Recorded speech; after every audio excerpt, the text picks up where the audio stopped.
мінекей бүтін Өзбекстан, Қарақалпақстан үйді бұзып, жаңағы міне полды уже бұзып басылады. Тым жақсы міне поллары. 4 комнатның бәрін бұзып кетеміз. Иесі 2 комнатаны даулап келген осы уақытқа дейін. 2 комнатаны бұрынғы алдыңғы өлшеп берген бойынша 2 комната бұзылады деп келген осы уақытқа дейін. Сен жайыңды салып келе бер, біз жер бетінде отырмыз, бұзып береміз деп келгенбіз. Содан кейін суд болды. 4 мәрте суд болды. Бұл бала СССР-ның кезінде алғаннан кейін шертер жоқ екен. Тек бір архивтен кадастрын шығарып әкеліпті. Шертер ештеңе жоқ. Қайерден келген екен білмейміз. Біреулер Узгашки дейді, біреулер қаяқтан келген білмейміз. Бізде ешкім жерде есі жоқ. Үйдің қасынан қазық қағып, бұл балаға шерте шығарып беріп, сол бойынша судқа барды. Сонымен суд қарар қабыл етіп жіберген.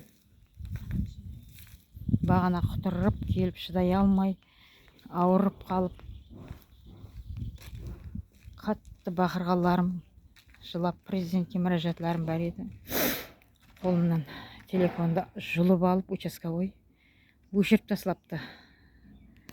Қазір енді сәл өзіме келіп, түсіріп, жәрдем сұрап отырмын президенттен.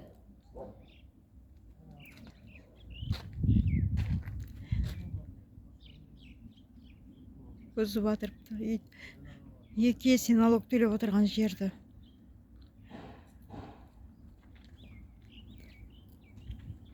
Өз басымшылықпен салды, Ережепбай деп өтірік информация апарған.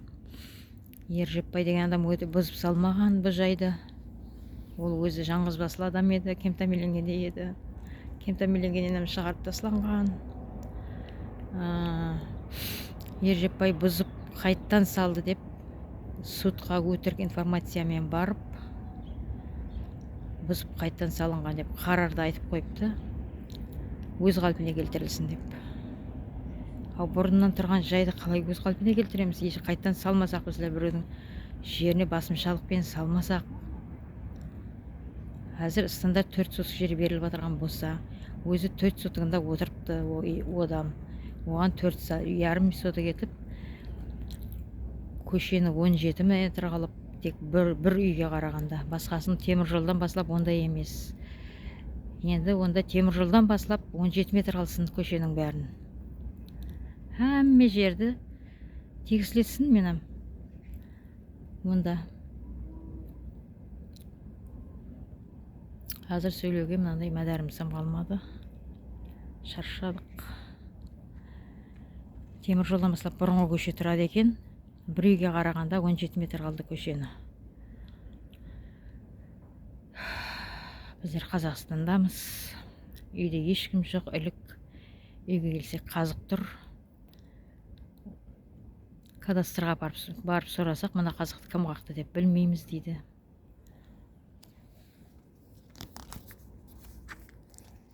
Ешкім жоқ та.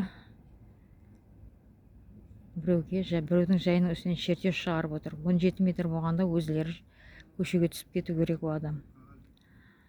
Өзлері көшеге тура кеп тұрған болу керек. Сонда жылыстырып әкеп менің жайымның үстіне шертер шығарып берген бе, түсінбедік біздер. Бүтін Өзбекстан блогерлері, журналистлері. Президенттен жәрдем сұрап отырмын.